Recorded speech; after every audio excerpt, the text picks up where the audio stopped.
पहले भैया एलईडी चालू करिए और पीछे की आवाज बढ़ाइए। शिव भक्ति, भगवान शंकर की कथा, शिव तत्व।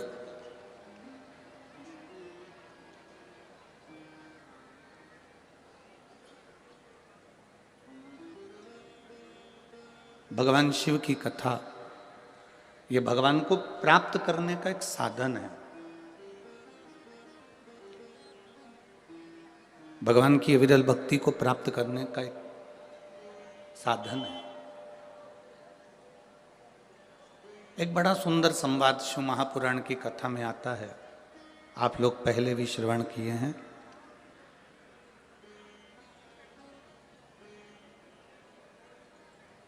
भगवान ब्रह्मा जी के मन में एक संशय उत्पन्न हो गया।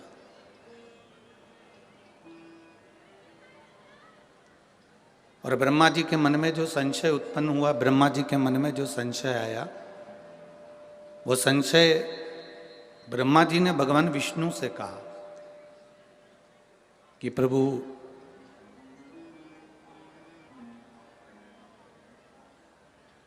मुझे मेरे पिता का नाम मालूम है। ब्रह्मा जी कहते हैं कि मैं भगवान विष्णु की नाभि से प्रकट हुआ हूं, इसलिए मुझे मालूम है कि मेरे पिता भगवान विष्णु हैं।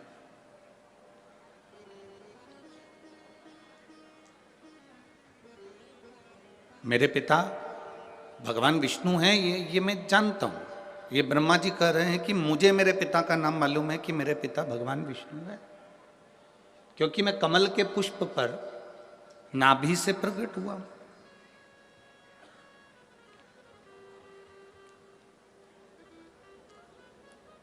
पर एक बात मेरे हृदय में समाती नहीं है कि मेरे पिता भगवान विष्णु हैं, पर भगवान विष्णु के पिता कौन है?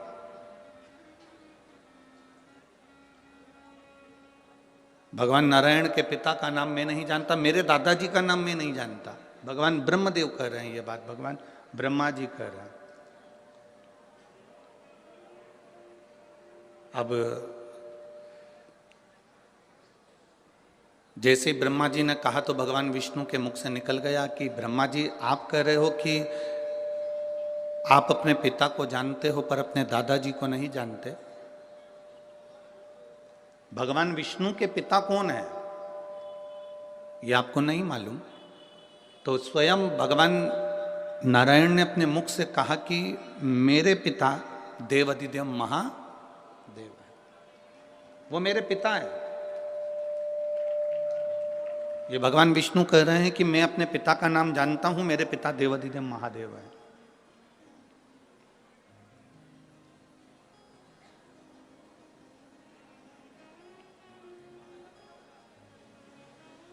कहा, मैं आपके पिताजी का दर्शन इसी क्षण करना चाहता हूं और उनसे पूछना चाहता हूं, क्या भगवान नारायण को आपने प्रकट किया?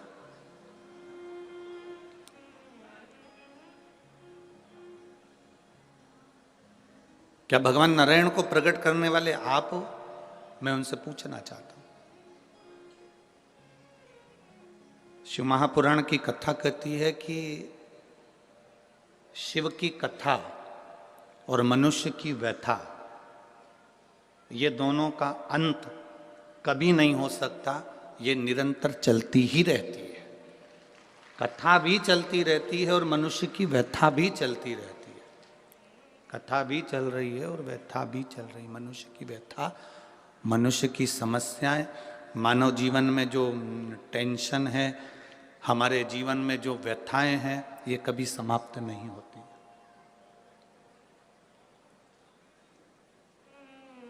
दुनिया के कई लोग ऐसे हैं जो व्यथा को समाप्त करने के लिए कई बाबाओं के चक्कर में पड़ जाते हैं।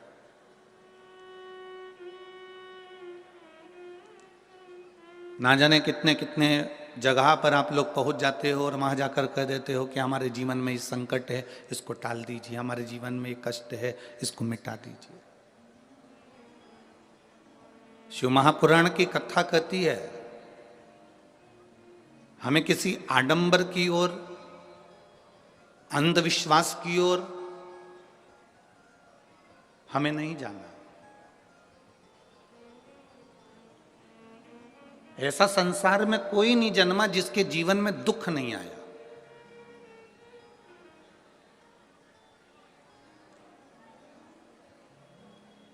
मट्टी का जो घड़ा बनकर रखा हुआ है, वो मट्टी का घड़ा अग्नि में तपता है तभी तो उसमें पानी रुकता है।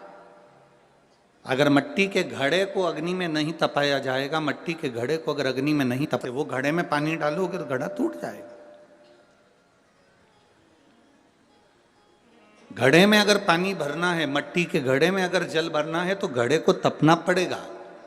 घड़ा तपेगा तब उसमें पानी भराएगा। और अगर वो घड़ा तपा नहीं है, ऐसे ही कैसे ही रखा हुआ है, बस मट्टी का तुमने घड़ा बना लिया, उसको अग्नि में नहीं तपाया, तो उसमें पानी की बूंद पड़ेगी, पानी पड़ेगा और वो गलकर नीचे गिर जाएगा। घड़ा तपता है तब उसमें पानी ठहरता है। दुख जब जिंदगी में आता है तो ये हमको तपाता है। क्यों तपाता है? क्योंकि दुख हमको जो दिया जाता है वो हमें तपाने का काम करता है। और जब हम अच्छे से तप जाते हैं, उसके बाद में जो सुख आता है तो हमारे इस मन में, बुद्धि में, चित्त में वो सुख टिक पाता है। नहीं तो अगर हम कच्चे घड़े होते तो सुख भी बिखर कर गिर जाता।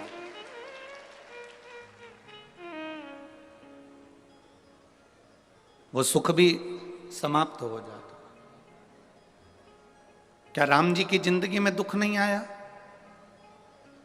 क्या भगवान कृष्ण के जीवन में दुख नहीं आया?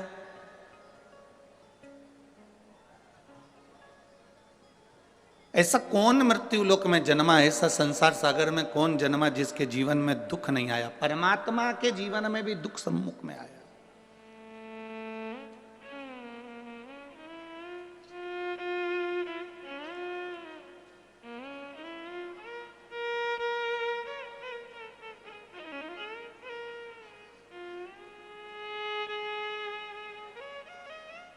एक बात हमने बहुत पहले कथा में कही थी, आपके स्मरण में अगर होगा, जितने लोग टीवी पर कथा सुनते होंगे उनके स्मरण में होगा।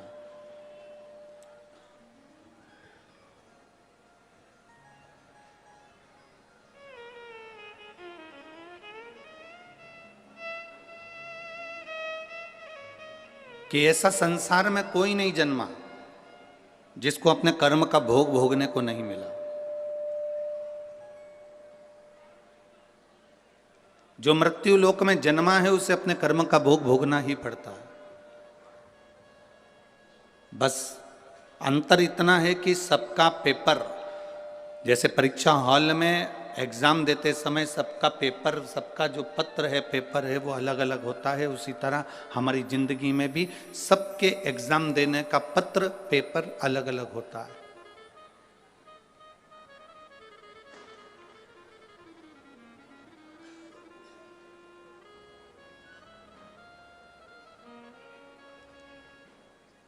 आप माता पिता की सुने ना सुने, आप गुरु की सुने ना सुने, आप भगवान को प्रणाम करें ना करें, आप मंदिर जाएं ना जाएं, आप सत्संग में जाएं ना जाएं, आप किसी गुरुवाणी को स्मरण करें ना करें, पर इतना जरूर याद रखना कि अपने कर्म का भोग मनुष्य को भोगना जरूर पड़ता है। उसको कोई नहीं टाल सकता।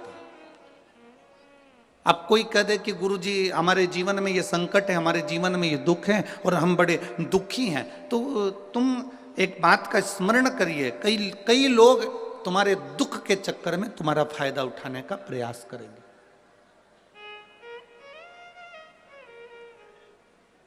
संसार के कई लोग ऐसे हैं जो तुम्हारे केवल दुख का फायदा उठाने का प्रयास करेंगे, पर ना। शिव महापुराण की कथा कहती है, अगर जिंदगी में समस्या है, राम जी के जीवन में दुख आया तो उन्होंने रामेश्वर धाम की स्थापना करी और भगवान शंकर की पूजन करके लंका पर चढ़ाई करी। भगवान कृष्ण की 16,108 रानियां थी, एक भी रानी से औलाद नहीं हुई भगवान कृष्ण के यहाँ। 16,108 रानी से जब संतान नहीं हुई तब भगवान कृष्ण ने गर्ग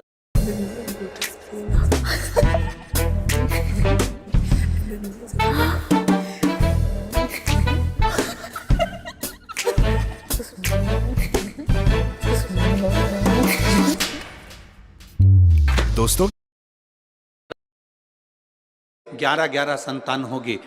10 छोरा 1 छोरी, 10 बेटे 1 बेटी। भगवान कृष्ण की 16,108 रानियों से इतनी संतान उत्पन्न हुई। 1,77,186 संतान भगवान शंकर की कृपा से भगवान कृष्ण के घर में हो गई।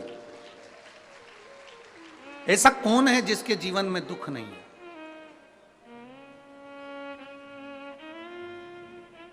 ऐसा कौन है जिसके जीवन में कभी तकलीफ नहीं आई? आती है, कष्ट आता है, रोग आता है, बीमारी आती है, दुख आता है, पर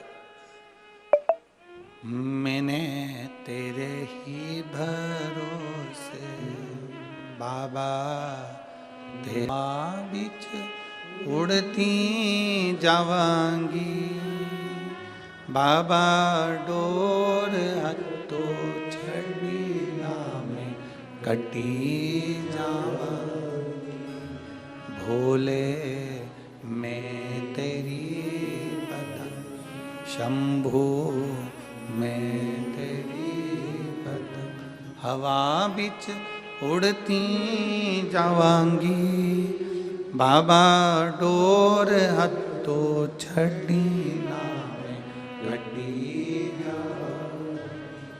सबके जीवन में दुख है, सबके जीवन में तकलीफ है, पर जिसने शिव को साध लिया, भगवान राम जी ने शंकर भगवान की आराधना करी, शिव जी की पूजन करी, उनको साध लिया। गला पकड़ रहा है।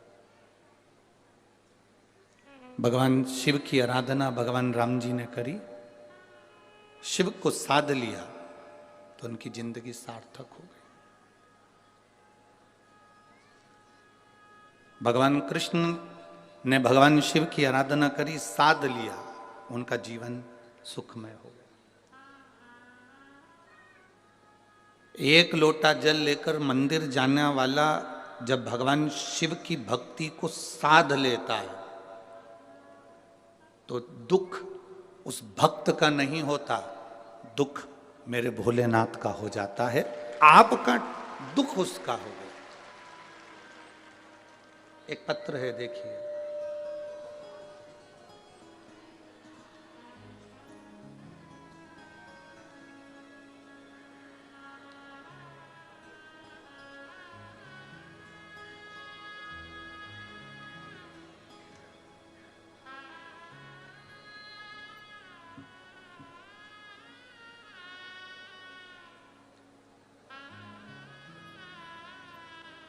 मेरा नाम प्रीति शर्मा, गांव रोडी, सिरसा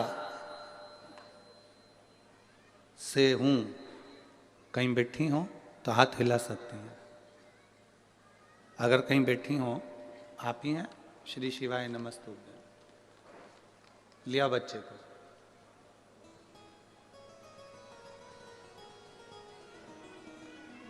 गुरुदेव, मेरा नाम प्रीति शर्मा है, गांव रोडी, सिरसा से हूँ। मेरी शादी को कई साल निकल गए। इंतजार करते करते करते करते संतान के सुख के लिए मैंने 5 साल इंतजार करा, 5 साल तक भी संतान नहीं हुई। 6 साल निकल गए, 7 साल निकल गए, 8 साल निकल गए, 9 साल निकल गए, 10 साल निकल गए, पर संतान का सुख नहीं हुआ। ऐसा कोई डॉक्टर नहीं था, हरियाणा का भी, पंजाब का भी, राजस्थान का भी और दिल्ली तक मैंने डॉक्टरों को दिखाया, पर संतान का सुख नहीं आया। टेस्ट भी करवाए, संतान का सुख नहीं आया। 11 साल निकल गए, 12 साल निकल गए, पर संतान का सुख नहीं आया गुरुदेव। तब मेरे जीजाजी ने बताया कि, मेरे जीजाजी का नाम संदीप शर्मा है, उन्होंने बताया कि टीवी पर कथा आती है, एक बार तू आसन बिछा के दिल से बाबा देवादिदेव महादेव की कथा को श्रवण कर। गुरुदेव, उस समय आपकी कथा चल रही थी और मैंने टीवी खोलकर 1 बजे से 4 बजे तक कथा का रसतत्व ग्रहण करा। मैं बाबा का क्या गुणगान करूं गुरुदेव। मंदिर जाना मैंने उसी दिन से प्रारंभ करा और शिव जी को जल चढ़ाना प्रारंभ करा। मैंने बाबा से प्रार्थना करी कि मैंने सारे डॉक्टरों से इलाज करवा लिया, टेस्ट बेबी भी करवा लिया, पर मुझे औलाद नहीं हुई है बाबा, आप कृपा करना। सफेद आंकड़े की जड़ को तुमरुका जी का नाम लेकर कमर में बांधा, एक बेलपत्री को रोज खाना प्रारंभ करा, शिव जी पे जल चढ़ाना प्रारंभ करा। केवल आप कहते हो 3 महीने तक लगातार करो गुरु जी, मैंने 5 महीने तक करा पर मेरा गर्भ नहीं ठहर पाया। जब मेरा 5 महीने तक भी गर्भ नहीं ठहरा, सामने बैठकर कथा सुनती रही और बेलपत्र चढ़ाकर उसको खाती रही। 5 महीने पूरे हुए, 6ठा महीना लगा और मेरे पेट में मुझे दर्द उत्पन्न हुआ। मैं डॉक्टर को दिखाने के लिए गई तो डॉक्टर ने कहा आपका 2.5 महीने का गर्भ ठहर चुका है। बाबा का मैं क्या गुणगान करूं गुरुदेव। पेट में तकलीफ होने लगी, बाबा ने मुझे खुशी तो दे दी, पर जब मैंने सोनोग्राफी करवाई तो बच्चे को कष्ट बताया गया। डॉक्टर के हिसाब से इस बच्चे को तुम मत रखो, ये डॉक्टर ने कह दिया। पर गुरुदेव मेरी खुशी को मैं कैसे त्याग देती कि 11 बार कैसे छोड़ दूं। आपने एक नारियल उस पर मोली रखकर भगवान देवादिदेव महादेव को चढ़ाने का कहा था। मैंने बाबा को वही श्रीफल समर्पित करा और विनती कर कर एक बेलपत्र फिर उठा लाई, उस बेलपत्र को खाया। दूसरी बार डॉक्टर से फिर जांच कराई, सोनोग्राफी कराई तो डॉक्टर ने कहा कि इस बच्चे को मत रखो। फिर भी मेरा मन नहीं माना गुरुदेव, और मैंने उस बच्चे को अपने गर्भ में रखा। डॉक्टर के हिसाब से बार बार उन्होंने मना करा, पर मेरा बाबा ने मेरे ऊपर कृपा करी। मैंने बेलपत्री खाना नहीं छोड़ा, जल चढ़ाना नहीं छोड़ा। 5/10/2022 को बाबा की कृपा से 12 साल के बाद मेरे यहाँ पुत्र रत्न की प्राप्ति हुई और डॉक्टर के हिसाब से मेरा बेटा बिल्कुल स्वस्थ है। मैं उसको यहाँ प्रणाम करने लाई। आइए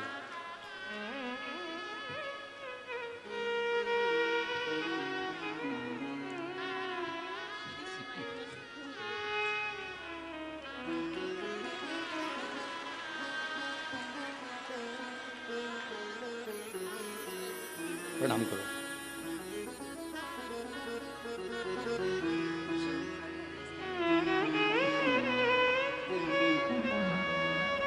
माता बोल रही है इसका नाम हमने शिव जी ने दिया, इसलिए इसका नाम शंभू रखा है। बधाई हो। अरे तेरा ही दिया मैंने खाया पिया है, तेरा शुक्रिया है, तेरा शुक्रिया है। मुझे भोले बाबा ने बहुत दे दिया है, तेरा शुक्रिया है, तेरा शुक्रिया। शिव तत्व को भजना, शंकर की भक्ति को करना, भगवान को अपने भीतर उतारना सरल नहीं है महाराज। आप जिस भरोसे पर, आप जिस विश्वास के साथ भगवान शिव की भक्ति करते हो, भगवान उस विश्वास को निभाता है। दृढ़ी करना। आप लोगों की आदत क्या हो गई है कि एक जगह आप मन नहीं लगा पाते।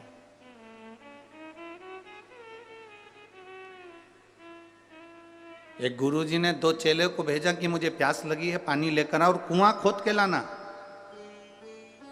एक चेला कुआं खोदता गया, 15-20 फीट कुआं खोदा, उसमें पानी नहीं निकला। उसने दूसरा कुआं खोदा, उसमें पानी नहीं निकला। तीसरा कुआं खोदा, उसमें पानी नहीं निकला। चौथा कुआं खोदा, उसमें पानी नहीं निकला। और एक चेला कुएं को खोदता गया, खोदता गया, खोदता गया, आखिरी में उसमें पानी निकला। वो गुरुजी के लिए लेकर आ गया, वो गुरुजी के लिए जल लेकर आ गया।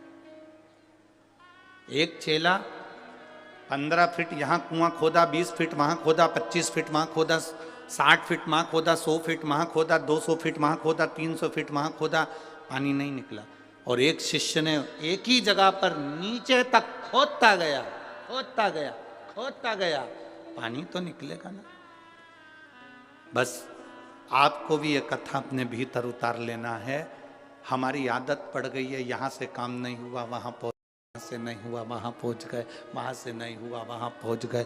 25 जगह कुएं खोद लिए पर पानी नहीं निकला। आपसे निवेदन है, एक ही जगह दिल लगा लेते, एक ही जगह भगवान की भक्ति में इतना चित्त, इतना विश्वास पक्का कर लेते तो कुएं में से पानी निकल ही जाता, ये निश्चित है।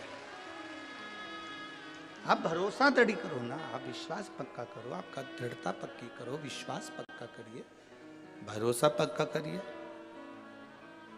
और जितना जितना विश्वास पक्का होगा, जितना जितना भरोसा पक्का होगा, उतना उतना शिव तुम्हारे करीब में होगा, उतना उतना शिव तुम्हारे नजदीक में होगा। आप भरोसे को दृढ़ बनाने का प्रयास करो। भगवान विष्णु से पूछा भगवान ब्रह्मा जी ने, तुम्हारे पिता शिव जी हैं? हाँ। मैं कैसे मान लूं कि तुम्हारे पिता शिव जी हैं? कई लोग आपको मिलेंगे और कहेंगे एक लोटा जल चढ़ाने से क्या सारी समस्या का हल हो सकता है? क्यों नहीं? मानो तो मैं गंगा मां हूं और ना मानो तो बहता पानी। आप मानोगे तो गंगा है, ना मानोगे तो बहता हुआ पानी है।